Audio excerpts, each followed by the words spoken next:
get on with the stupid Bob Sacamano story? Well, I'm on the phone with Bob, and I realized right then and there that I need to return this pair of pants. So I'm off to the store. What happened to Bob Sacamano? Well, nothing. His part of the story is done. So I'm waiting for the subway. It's not coming, so I decided to hoof it through the tunnel. All right, well, now that's something. Well, I don't know if I lost track of time or what, but the next thing I knew... A train is bearing down on you? No, I slipped and fell in mud, ruining the very pants I was about to return. I don't understand. You were wearing the pants you were returning? Well, I guess I was. What were you going to wear on the way back? Elaine, are you listening? I didn't even get there. All right, next story. All right, I think I've got enough for one day. Yeah, chew it. Yeah, I'll chew Oh, it. hey, listen, by the way, I'm hosting a little get-together tonight in honor of my little financial upturn. Oh, thanks. I've got plans. Yeah, Elaine, you should be there to document it. Oh, you're getting together with some of your jackass friends? You want me to take notes? Yeah, but get there after 9. You know, give the people a chance to loosen up.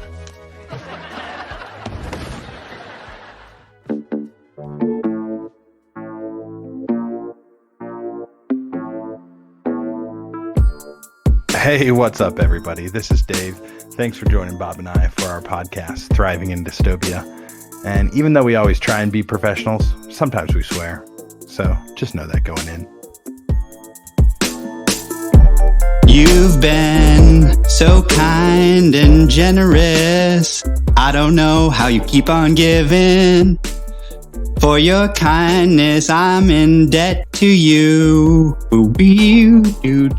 For your selflessness, my admiration. For everything you've done, you know I'm bound to thank you for it. La la la la la la la la la la la la la la. Something. Sarah McLachlan, thank you. So close. Think again. Go back to Michigan, hanging with Uncle Bob. 10,000 Maniacs. Yes. Merchant. Yes. Damn. Yeah. Wow. That took me on a roller coaster. I thought for sure you were trying to sing The Killers for some reason. Yeah, I know. So the song's called Kind and Generous. That song, that chorus is so prolific, but no one remembers the intro very well. It's like one of those type of songs. Oh, yeah. It was just a lot of noise. I'm like, all right, Bob, let's get on with it. But I knew you could get that. It took us back to a very vibrant moment in our lives. Yeah. Yep. Dang. Nice work, Bob. Thanks for that one. I was just in my head. All I've been singing is The Boys Are Back in Town. The boys are back in town. The boys are back in town. That song is so good for today. The listeners don't know this because we haven't podcasted in forever, but we're still on the publishing schedule that should be by the week, right? So listeners should know that we are rusty as it comes around here. Rusty as all get out. Yep. One thing I was going to ask you about, Dave, is you and I were both very busy this weekend. And I was curious if you could tell us a little bit about like some of the things that you're juggling. Yeah. Well, can I start by making a first? A Thriving in Dystopia first? Of course. It's an announcement. We have a friend, Bob, who is 6 months pregnant. And you have no idea who this friend is. Oh, wow. I feel like I know of a friend who is 6 months pregnant. Yep. You know of a friend who is like a few days away from giving birth as well. Yeah. So Elise Diner. I don't think she's an Owens, but she gives birth on Wednesday. It's twins, so you have to do a little more scheduling and whatnot because it always gets complicated there at the end. So you want to know who our friend is, Bob? I would love to hear. Allison Harris. Oh, wow. That's lovely. I could have like, if I had a better detective brain, I could have figured out who it was based upon what I know about you over the last week. Yeah. And I just asked her if I could announce it on the podcast, and she gave me the big emoji up. Nice. Love the big up emoji. Congratulations to Dave and Al. Yeah, which is pretty cool. Yep. It's looking like another Leo baby, which is pretty cool. Yeah. Al Harris is Dave Harris's partner, friend of the podcast. That's right. Dave was on a few episodes, maybe 18 and 19. I was going to say 23 and 24, but who's counting? But he's coming back for this season, hopefully. Yeah, definitely. Yeah. We got to get Dave 1/4 of the way to TLC, halfway to TLC, 3/4 to TLC, and then on the TLC episode. There it is. I think we got to do the wonderful format for our TLC episode. Oh, nice. Yeah, that does sound good. A small TLC wonder. Either that or we'll have like 12 people on. That's true. Yeah, we could have just a symphony of voices. So it was our mom's birthday, Bob. Yeah, it was. She is not an octogenarian yet. She is 79. And one of the big things I did with her was I went on a bike ride. Oh, nice. How was that? It was brutal. We went up NCAR, and NCAR is not much of a mountain by Boulder standards, but by for our Poudre Valley inhabitants, it's something. It's something, yeah. And I was like, mom got an e-bike, and she was just like cruising next to me, and I was sweating so bad. Did she go up and come back? Did she like lap you? She could have. But I mean, gosh, I was sweating so bad, Bob. At one point, I was sweating so bad, Mom asked if I was peeing myself. It was a muggy day out there on NCAR. And Mom's thinking, she's so good at physics. She knows through capillary action, it's going to rise up into your pits. Yeah. Oh, God. It was bad. Anyway, and she was just cruising. She didn't break a sweat. But then she went 35 miles an hour down the hill. And it was way too fast. Shit, that is way too fast for a 79-year-old woman to be going down on a bicycle. Yeah. No. She was, I was going like 30, 32, but I was losing her, Mom, if you're out there listening right now, your max speed is 30. Oh, no. I was going to say 21, Bob. Yeah, I like that too. Yeah. I was just like, anyway, yeah, I was freaking out. And she said, another weekend check-in is we had a Memorial Day barbecue with the Cantricks and the Harrises. And Mom said, you're not going to talk about this on the podcast, are you? And I said, sorry, Mom, it's already in there. It's already happening. That's funny. As if it was already recorded. Yeah, I like that, Dave. The idea that time has no meaning in thriving in dystopia world. Yeah, it really doesn't. It's like that new Chris Pratt movie, Future War. I'm gonna take your word for it. I haven't seen the trailers yet. Yeah. Oh, time has no meaning. People from the future are in a war with aliens, and they have to go back to the past to recruit people to fight the war. Wow. Nice. Yeah. So time has no meaning. But I only mention that because another thing I did this weekend was watch a bunch of movie trailers. Dave Harris said, I really loved your Oscar episode. I love the idea that someone is going to come across that and they're going to find two guys. One guy's seen half a movie and the other guy saw one trailer. Hey, I did my homework. I saw 4 out of the 8 Oscar nominees.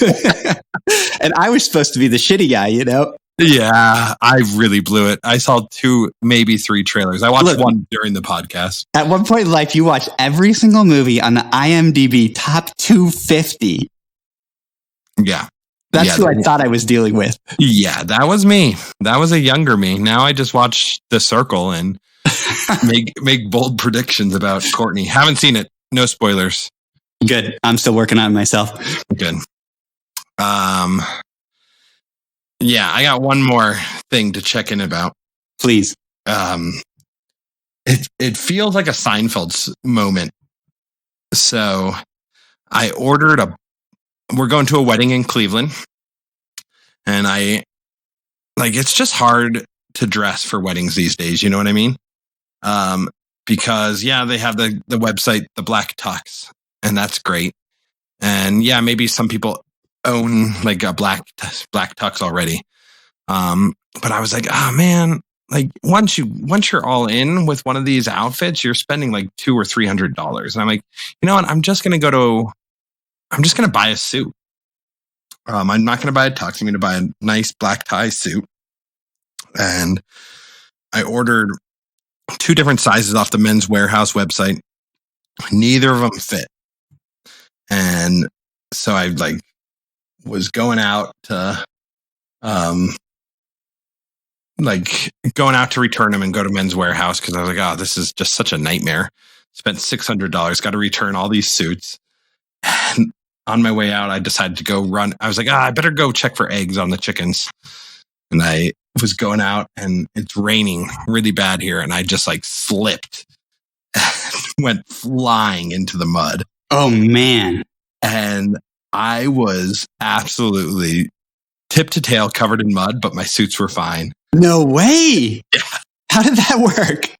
They were wrapped in the bags. You know what I mean? No. So I ran and did laundry real quick, and I was like, oh, thank God. Wait, did that happen today? Yeah, that just happened. Oh my God. Like an hour ago? Yeah. So I was a little bit delayed to start our podcast. Oh shit. That's amazing. Yeah. Yeah. Oh, wow. That just happened. The very pants I was going to return.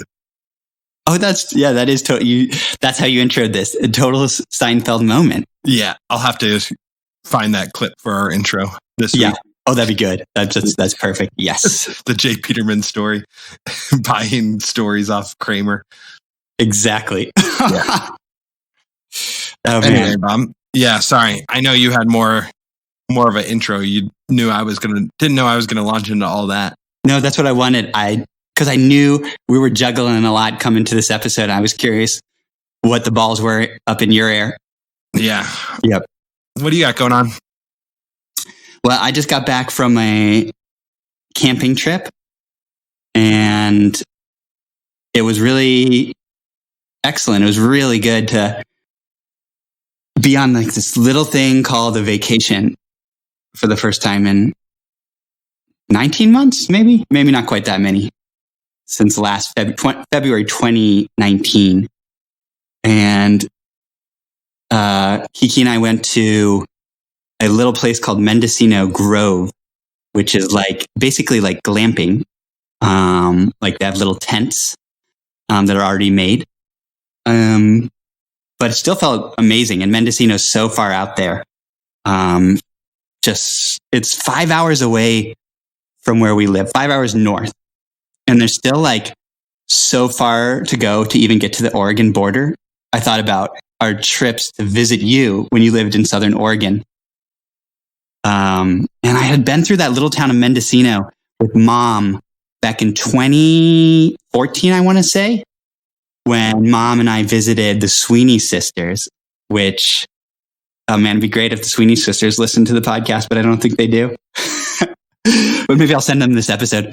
And yeah, it felt amazing to actually be on vacation and just talk to people, talk to random people.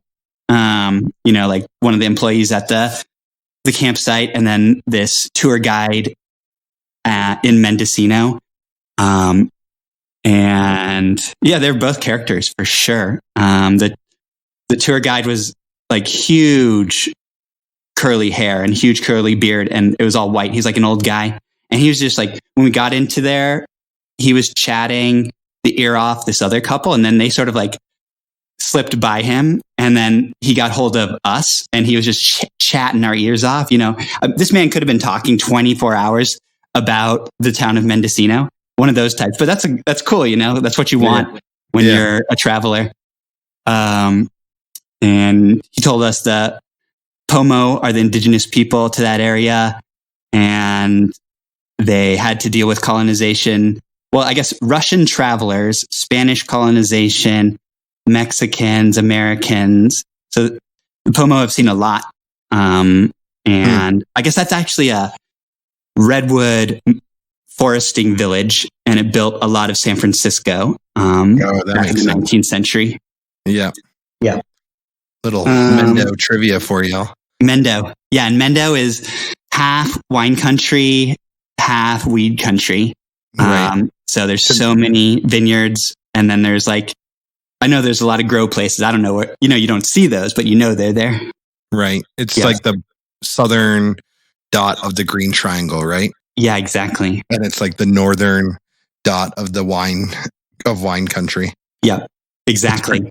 It's a pretty weird little spot. Yeah, it is. Very weird. There was this ultra conservative shop in Mendocino, which is a progressive town. They had like Biden and Harris stuff up and things like that. But there's a super conservative shop that had a sign that said, if you come in and order, there's a $5 fee if you order with a mask on. What? Yeah. And it said like, it had like a lot of Trump like propaganda, anti-mask, anti-vax stuff. And it was the only place like that in the whole town that we could see. Like other shops were selling like Black Lives Matter and queer flags and things like that. So it was so interesting to see that rift. Damn. That sounds like the state of Jefferson right there. Yeah, there's definitely state of Jefferson in Mendocino for sure. I would say so. Dang. I was thinking of state of Jefferson. We always think of it reaching from California to Oregon, but it also reaches into Idaho and Montana and Eastern Washington. And it's this massive area, which is kind of frightening. Yeah, right? Like northern Idaho, Eastern Washington, Southern Oregon, Northern California, and anywhere outside of Missoula in Montana. Yeah, probably. Exactly. This vortex of ultra conservatism and white supremacy. Yeah. The last thing I wanted to say about all this is probably the last road trip for the Animal Accord, aka Terry, aka 2004 Honda Accord. Terry. That car means a lot to a lot of people, not just me and you, but also people like Nick Kantrick, Weston, of course, my partner Kiki. A lot of people know that car. And it's just, it's too old. It scared me. It's been scaring me for years, but now like the key, like gets jammed when you're putting it in the ignition a little bit. And I'm like, oh God, if that breaks, that's it. So yeah, I just want to announce that to all the listeners out there. And also, tell people I'm looking for a car, but that's a different story. Would you say that your car situation went from 1985 Chrysler LeBaron to 2004 Animal Accord? Yeah, with a very brief, what was it? Like a 1997 Ford Windstar? Yeah. Yeah. I miss the MT Mobile. Dang. So is your next car going to be blue? I would love for it to be blue. Yeah, my preference is blue. Yeah. Yep. That makes sense. I can see that, Bob. You're a blue guy. I'm a blue guy, big blue guy. I'm a rainbow guy. I like all the colors. Nice. That's a good answer. Yeah. Nice, Bob. Ugh. Sad to see Terry go. Happy you made it to the green. Hey, let me ask you a quick, did you know, what are the 3 cities of the Green Triangle in California? Oh, definitely Redding is a big one. That's state of Jefferson. I'm sorry. The cities of Green Triangle would be probably Garberville in Humboldt County, maybe Arcata up in Humboldt County, and in Mendocino County, Ukiah is a pretty big hub for it, and maybe Willits. My thoughts were that it was like Humboldt was the like northern coast spot. Mendocino is the southern coast, and then it goes like inwards. And I thought it was Eureka. Eureka is by Arcata. They're very close to one another. So I would say, maybe it is Arcata. I think those would be the 3. Nice, Bob. Yeah. That's Crazy guy on a bike tour 2007 territory. Yeah, check out that blog spot. Love that. Great writing. Yeah. Oh man, I feel like, here's the thing. I feel like I have like about 200 more things we could, what do you call it? Bullshit about. Yep. But we're already, 18 minutes in. You add our intros and we're looking at 25 minutes at this point, Bob. Yeah, we definitely got to get into the stuffed peppers. Yeah, let's get into it. So, yeah, because I'm also really excited about this episode. I don't really know quite how to walk y'all down this path. So maybe I'll let you intro it, Bob, and I can do some of the steps. Yeah. So this is episode 2 of the new season, I think season 7, about another world being possible as like a way of life, a philosophy, an inspiration. And so we thought, why don't we start with something that's very, in our lives and was a big turning point moment for us in this philosophy. And maybe not turning point, but like just key moment. And this is like the question of like, how did Dave get to living in Chiapas, Mexico for 6 months? And like that question. And then Bob and Dave going from there, from San Cristobal to Oventic, one of the 6 Zapatista Caracoles. And this all being relevant because the Zapatistas are so important in just the idea of another world being possible and the practice of it, because they've put that into practice. They were living in this authoritarian Mexican state under colonization, but they didn't take that as an inevitability. And they say, no, another world is possible. And they've been living it for almost the last 30 years. So just want to deconstruct that whole story. And I don't know, I thought starting about like, the question of like, how did you ever get to living in Chiapas to make this possible? If you could talk about that to get us into it. Yeah, I also think it's super important to give a little background on the Zapatistas. So I'll start with my own personal story, because the whole reason that pulls almost anyone to Chiapas these days is the Zapatistas, right? So there's this idea of Zapaterismo, which is like young radicals from across the globe going to Chiapas to sort of experience what the indigenous population in Chiapas, now known as the Zapatistas, named after Emiliano Zapata, who we don't need to go into his history, but he's a very important guy that really shaped Latin American politics, but also the Mexican state in general. This idea of Zapaterismo is like where young radicals go to experience this other world that has been created by the Zapatistas, right? And I'll let you break down some of the history and I'll fill in some of those gaps, but it like really like stems back to, I can't remember the author's name, but it what is the name of the book that I'm thinking of, Bob, with the Zapatistas and the Baltic state? Oh, yes. Wobblies and Zapatistas, Andrei Grubacek and Stroughton Lynn.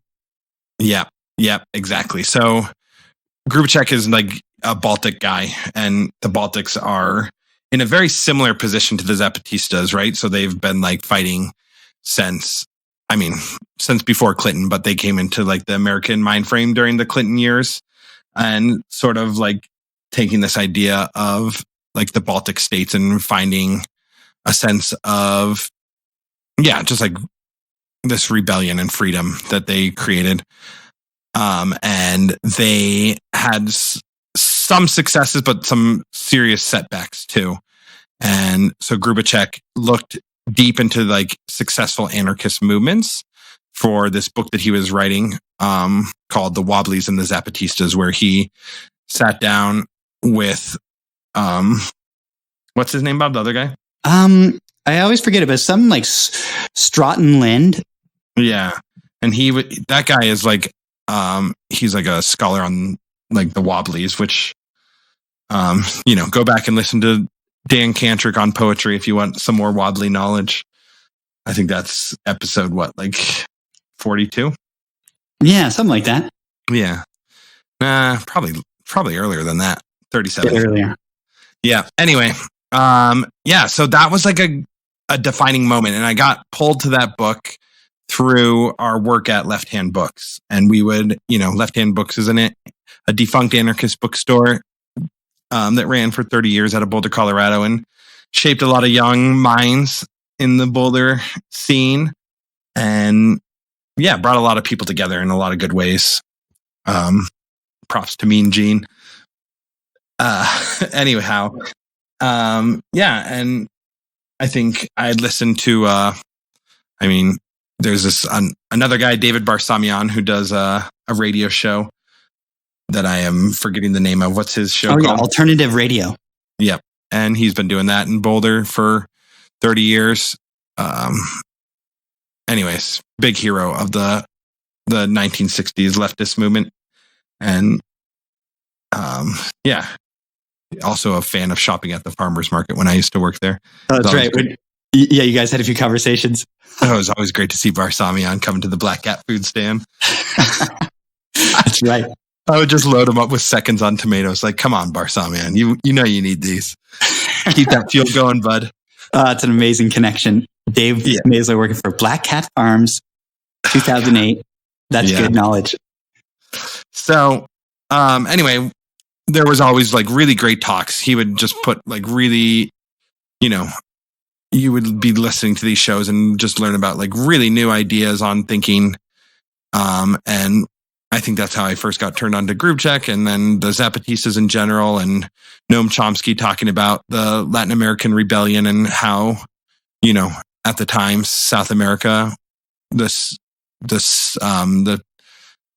states of South America, political states sort of being a new hope for the world, which has since crumbled in a lot of ways. But that was like, there's just like so much hope there, right? And it was like this moment where I'm like, I'm into it. Like, this is like the answer in so many ways. Like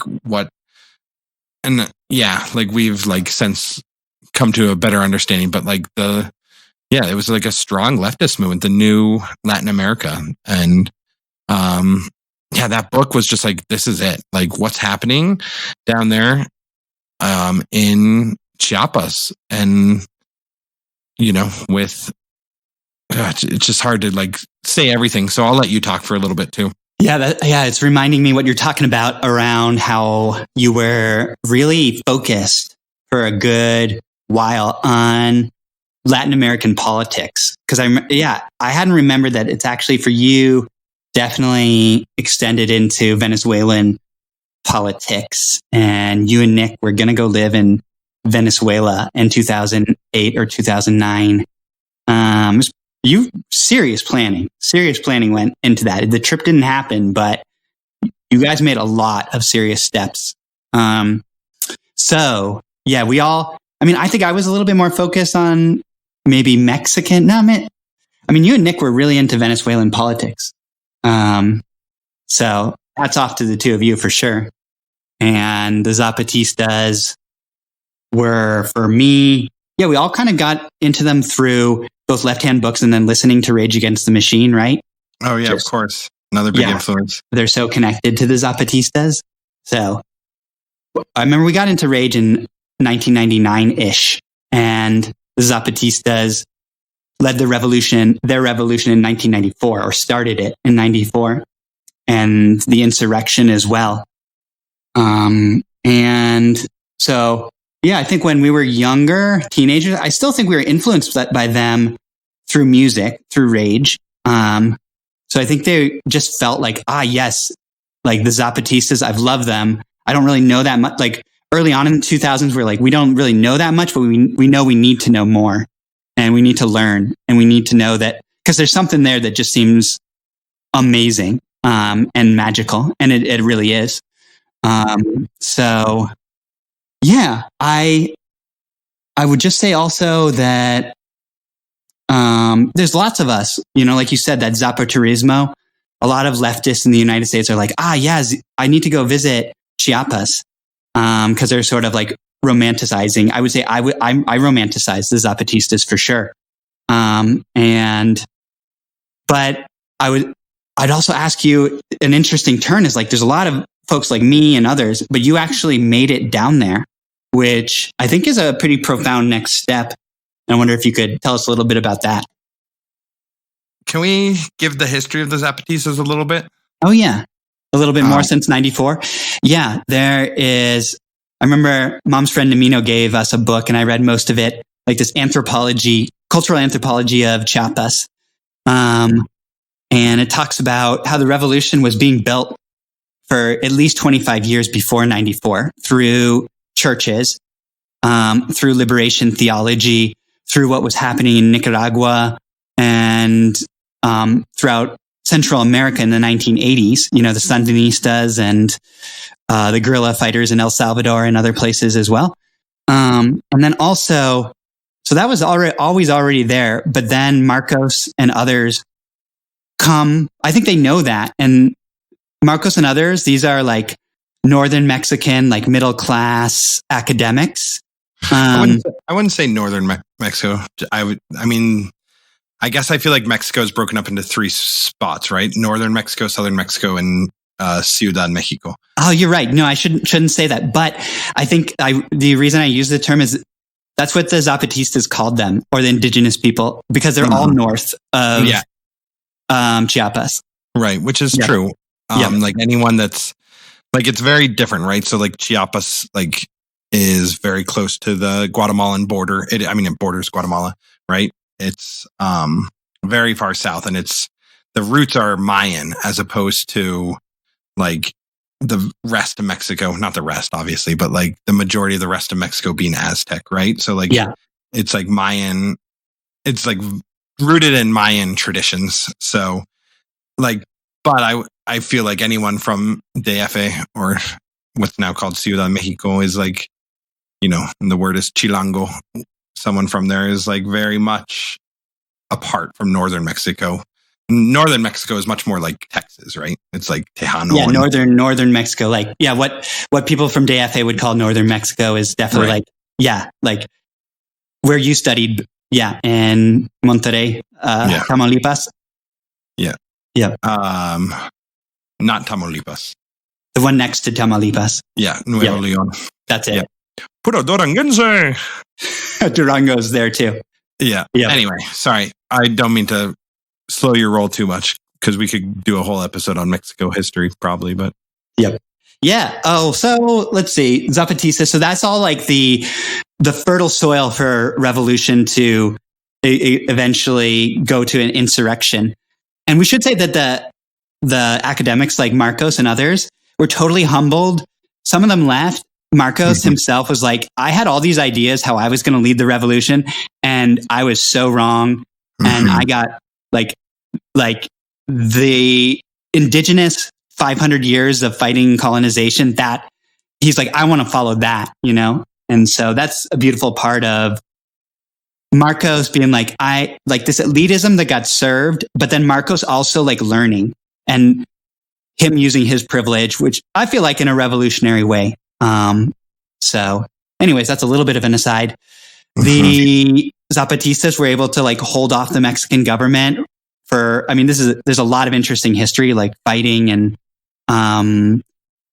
like actually some really awful stuff as well. Some like, massacres. But the quick story is that the Zapatistas won a degree of autonomy from the Mexican state over the next 10 years.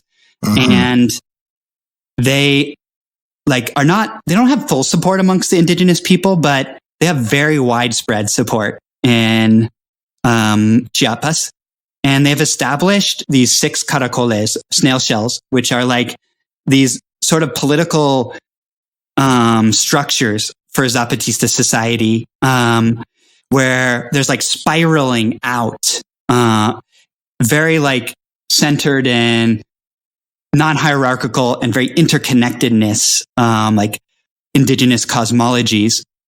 So Yeah. And they're also still like wanting to change the whole world. You know, they realize their revolution will only ever work if the whole world follows, you know?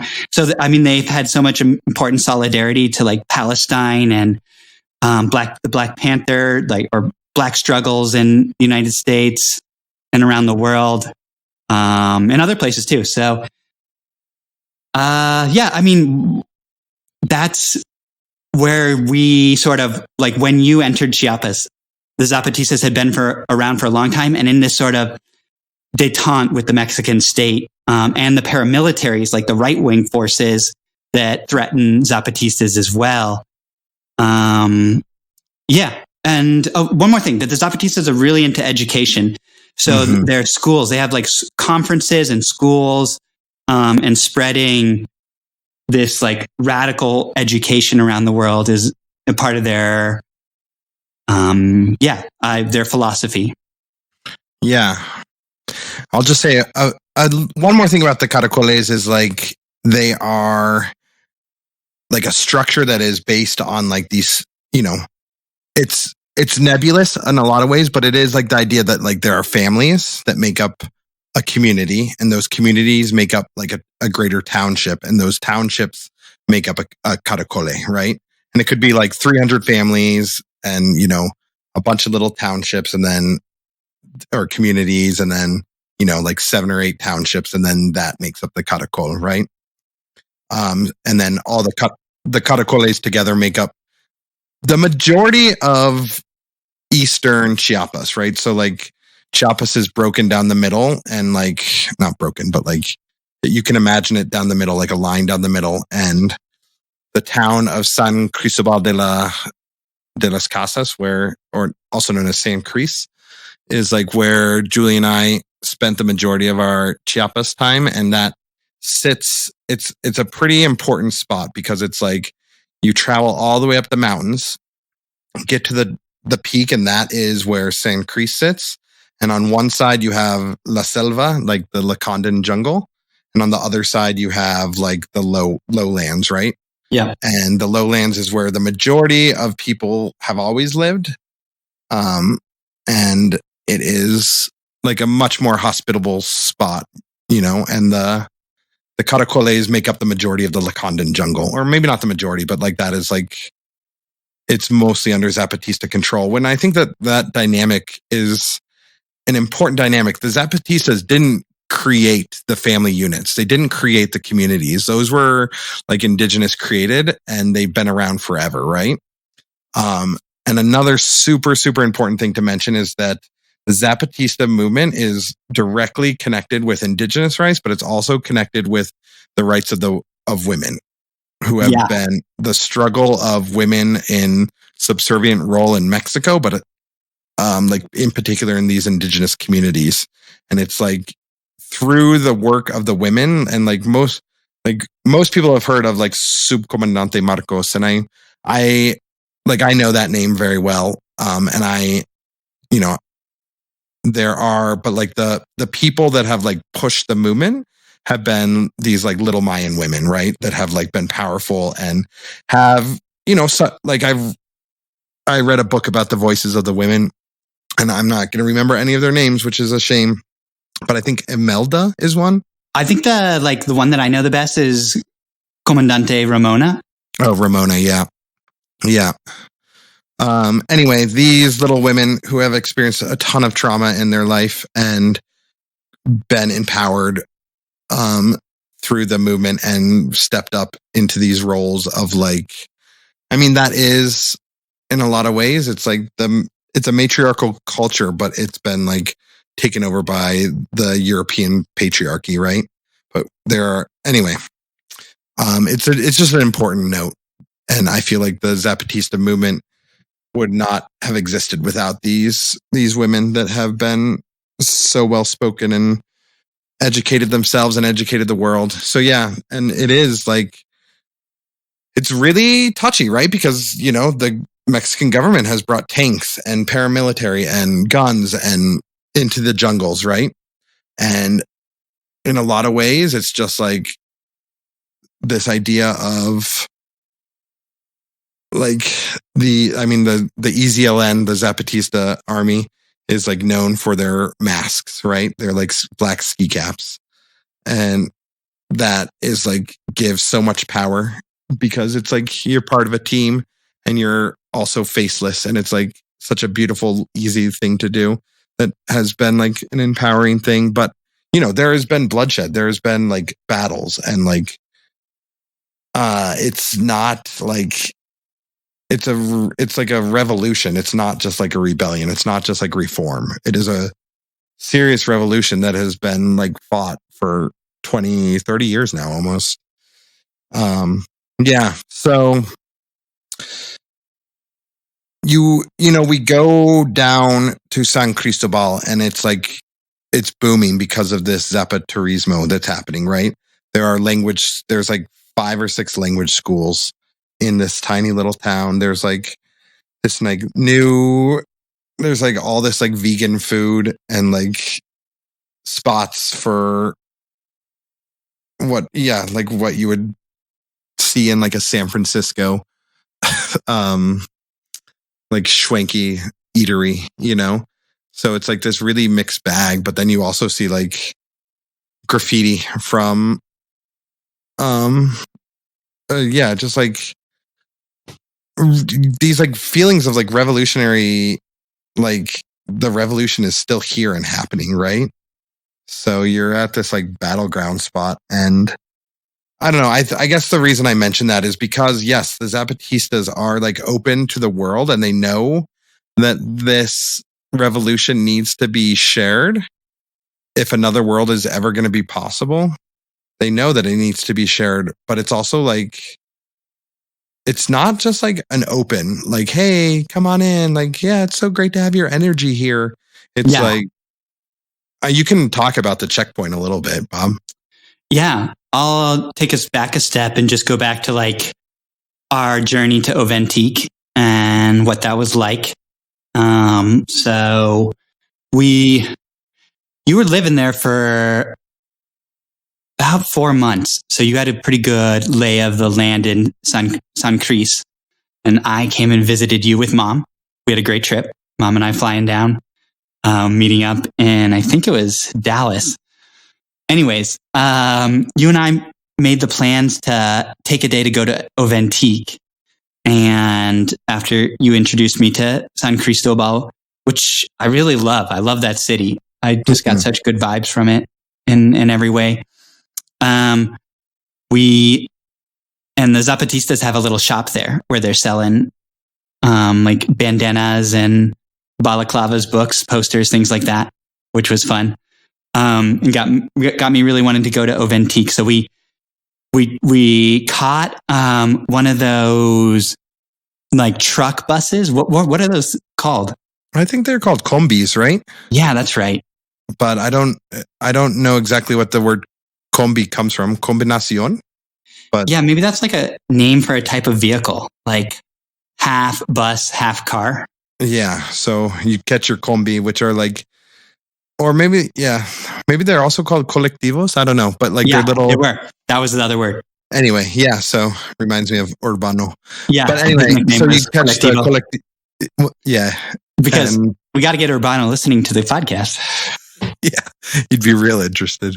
Anyway, yeah. So we catch, like, it's very much like you don't know. There's like no bus stops. You don't know where you're going. You have to like communicate on how to like catch a combi or where they're going. And oh, it felt like wild. Like it's like, I don't know. I think you had the knowledge enough living there to be able to pull it off. But I feel like your average person, not from Mexico, would have no idea. It was so like non-normative to US standards. So it was fun. Yeah. And it felt like, oh shit, are we going to get driven out into the countryside and are we going to die out here? Because we had to drive a long ass way. Right. Yeah. And I think we had to catch a couple of colectivos. Like we had to, because like sometimes the colectivo is not going your way. So you have to like hop on to wait for the next one, you know? That's right. Once you get far enough into the countryside, it's like you just wait for whatever car comes by. That's true. And you're just like, can you give us a hand here? Yeah. But I mean, language is like the crucial factor, right? Like, yeah. if you don't have language, it's very difficult to make those things happen because you need to be able to communicate. Which is interesting because I'll get to the language thing in a second, I guess. But yeah, I don't know. It was like at least an hour to get out to Oventic, which is, it's a beautiful ride, but it was like a little bit scary, just because we're like so far out there. And also the road wasn't particularly good. And it was really hot. And I felt like we didn't have quite enough water as well. Anyways, we get dropped off and it's kind of like nothing's there. There's like a few buildings on the left side of the road. And then there's like a gate to the right side. And you can see like, down the hill, there's more buildings on the right side. But even the building on the left side was cool because it was a school and there's a famous mural that's on that building. But we walked over to the gate and I think there's 3 men. They look like men, like masculine figures with balaclavas on. And we said we'd like to like just tour. I think that's what we said. And like, we could like give mutual aid or like, we're happy to like contribute. And they've conferred for a bit and then they came back and like one of them was like our tour guide. But the thing is like the conversations with him were so limited. It was like, does this guy not like us? Like, does he not speak that much Spanish? Does he speak mostly Mayan or, like Tzotzil? And so it was unclear. So he took us on a little tour, but I wanted more, but it just didn't feel like the vibe wasn't there for it. But it was awesome to see the different buildings. There were some people there. There were shops. And what was your experience like being there? Yeah, it's interesting because Oventic is the most accessible one, right? Of the caracoles, right? The other ones are like buried deeper and deeper, and like to a point where it's like, I don't know. I don't know if we could get there, to be honest with you.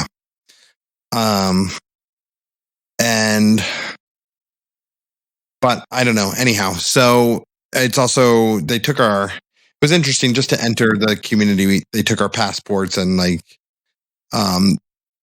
it was also armed and guarded, right? So like not everyone, but the people that were standing at the entrance had guns, right? So we did not feel welcomed, right? And then the dude was like, school or like church or like, whatever. He's like, yep, there's basketball court or whatever. And that was the tour. It's like, it wasn't like no questions or like any of the questions wouldn't get answered. So it was, I don't know. And I think that it's nice. It's important to realize that like why it is like that, right? Why it isn't just like open, right? Why this? Because like their people have been killed and they need to be protective of what's happening there. And I don't know, it felt pretty sacred for sure. Just like being on that ground in a lot of ways. Like this, it felt like if you tie it back to why we're talking about this, you go all the way and it's like this journey starts with us like back in the early 2000s, right? And we push our way to like at the time I didn't even really speak Spanish that well, but like this is part of the reason I learned Spanish was to like, because it's the language of the oppressed people of this continent, right? I mean, it's not the only language of the oppressed people, but it's like one of the languages, right? When you have the chance to learn French or Spanish, like it's, to me, it's a revolutionary act to learn Spanish in a lot of ways. And we walked down all these lines to get to this point, to make this happen. And, a big reason that this happened too is to mention Julie, like pushing to like spend time in a foreign country. It's like, before we moved to Colorado, I'd like to like live in a foreign country for a year. And she also was really interested in learning Spanish for a lot of the same reasons, but also wanting, and Chiapas just like called us, and which is interesting too. because we ended up leaving Chiapas because we got very deathly sick from the food and had to leave a little bit early because we just couldn't take it anymore. Yeah, I was really sick, really, really sick. So yeah, I think that like that moment of stepping across the line felt like stepping into the Oventic Caracol was like, this is it. This is like a different space. This is like walking into another world right now on our planet. And that journey was as much the destination as the destination, right? Like the way, what got us there, how we got there, like how we moved to get to there. And it like, once we got there, it was like, yeah, this is kind of like everywhere else because like really there's not that much difference between a Zapatista Caracol and like a village right next door. Because I if I remember correctly, we stopped off at another non-Zapatista village on our way back and we got a ham sandwich, right? That sounds right. Yeah, that does. Yeah.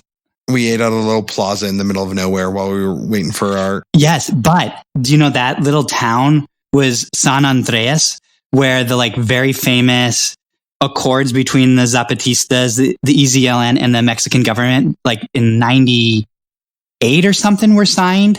Those are really important agreements. And the Mexican government has like totally not lived up to the San Andreas Accords, which is, they're supposed to give the Zapatistas way more power. But they've always like tried to weasel out of those very accords. Those are like international peace accords, you know, with the whole world watching. So right. Other countries should have held Mexico accountable as well. Huh. Well, they also have a pretty good ham sandwich. Yeah, they do. Yeah. I would say if I can end my last thought on this is in terms of another world being possible. I think there's a lot of implications, but for me, that we did this and like we engage in Zapaturismo, which is like problematic that we did that. And also to a degree, the Zapatistas are encouraging it and inviting it. And they want people to come, learn, and then like decolonize wherever they are, right? Like spread this message of a decolonial anti-capitalist education around the world. So that's what we did. But you know, like white people going to a very deep into the jungle. There's like such a history of white saviorism that I think is probably a part of some of our original impulses to go, if we're being honest with ourselves, at least for me. But we're always trying to deconstruct that and like be critical of that. So it just like opens up the question, how can we continue the revolution, like their revolution, to white men, us, back here in the United States? What we learned, how can we take it to bring, you know, caracoles or whatever it is, decolonization to where we are? And it's always a very difficult question back in the heart of the colonial beast. But I would say one thing that my ending words here are that the Zapatistas are under attack again. This month, the Mexican government has like shut down one of their schools and detained 91 of their students, 74 of which are women. And I'll put this in the show notes. It seems like the best way to support them is like if people are connected to international peace organizations, putting pressure on those organizations to put pressure on the Mexican government. And just go to this website and read it and just let it sit with you and like think like, can I do anything from where I'm positioned? I think that would be like the best thing that could happen right now. So yeah, just going to end with that, Dave. Yeah. And I'll add to that, like AMLO. I am not remembering any of his names, but Obrador, right? Andres, maybe. Anyways, he's the president of Mexico, and Mexican politics are dicey. Like I could talk about that for a little while. The PRD and the PRI and like the corruption that's happened throughout history and has continued up until now, up until the future wars with Chris Pratt. But yeah, AMLO was also in this like wave of like Latin American leftist saviors, right? Where you could put Chavez and what's the Bolivian guy's name? Morales, right? And like I've definitely fallen off of like knowing everything, but I do know that like much in the same way that happens in the US when a left-leaning politician comes to power, a lot of like quote unquote green capitalism gets pushed through really fast, right? I know that in 2019, 2020, when we were down there, AMLO was pushing a lot of the development of the Lacandan jungle to be for this like massive train system, right? Yeah, that's right. And I know that was like putting a lot of pressure on the Caracoles as well. So yeah, it's just like something to note, right? Like how it doesn't matter. Like in a lot of ways, AMLO is kind of seen as like the Mexican Obama, right? Yeah, definitely. And like as we know, like Obama definitely had like militarized the police, put a lot of money into the prison system, and like I don't know, we don't need to get into Obama too much, but especially at minute 55 here. But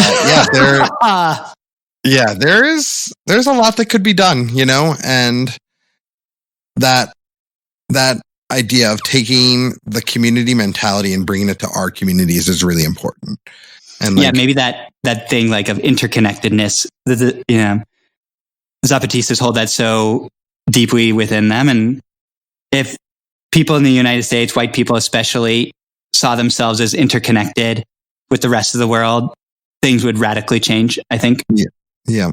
So let's all try and connect with our communities and fight the oppression that's here, because that's really what needs to happen. And the only way we can make the change happen is if we do it together, right? Yeah. And always stay like connected with the Zapatistas too, because sometimes like they have campaigns where sending money is important. So, Yep. Yeah, and when you can, just buy your coffee from Chiapas. When you're tired of the Ethiopian stuff, Yeah. Well, it's time for a quick fix, Bob. I love it. We have these like really tough questions, and then we go for quick fixes at the end. Yeah. Okay, Bob. Here's the question for you, and I don't know if you'll be able to answer it as easily as not having eggs in the house and putting some mayonnaise on your pork. But how do you fix getting out of bed in the morning? Everyone on this planet struggles with popping out of bed in the morning. I want a quick fix on how I can get my ass out of bed and jump on my day. That is such an epic question. Yeah. I kind of think, okay, here's a radical solution. Too many people are focusing on the moment of getting up. You can't focus your gaze there. You have to focus before and after. So what I mean by that is not focus on when you're waking up, but the night before. So like doing a good routine, the nighttime can very much help you in the morning. And then you want to focus on the after as well, meaning you actually want to give yourself like a little bit of structure to get into. Because if you have like a structure-less morning, you're going to fritter it away. And then you're like, oh, it's the afternoon. What happened to my morning? You need some structure, but you don't want it to be like oppressive structure like jobs can be. So in one's job space, try to make it a fun structure and not overly structured in the morning. You want some spontaneity as well. So that's my quick fix. Quick fix. Thanks, Bob. How'd I do? Great. I couldn't agree more with you. And yeah, I feel really much like I am to the point in my life where I need that structure so much that it is oppressive. And as I move into the summertime, I'm like, I got to let go of some of this structure. Yeah, I think your task now into the summer, and we didn't get to talk about that, but maybe next week, your summer. There's always next. Yep. Like the right balance of some structure, but not too much. Yep. So find us at Dave Peachtree on TikTok. I'll get a few TikToks up there. Oh, nice. It is summer. Yeah. Hit up bmaze19 on Twitter. DavePeachtree@gmail.com, thrivingindystopia.com, thriving_in_dystopia on Instagram. We are reachable. Or just send Bob a text. I'm always open to it. Yeah. Well, Dave, thanks for the ep. I love you and have a great week. Love you too, Bob. Thanks for everything. What's up, driving crew? Bob and Dave want to take a second to thank you for lending them your ears. They also want to thank the artists for making everything a little more beautiful. The intro song is In Heaven by Drake Stafford. Our audio is edited by the consummate and dexterous Nadir Chayech. Web design by Chris the Mixer Sawyer. And of course, visual art is by the prolific and enigmatic Joe Shine. Our new outro song is Bach's Goldberg Variations, Variato 3-1 by Kimiko Ishizaka. Thanks for listening.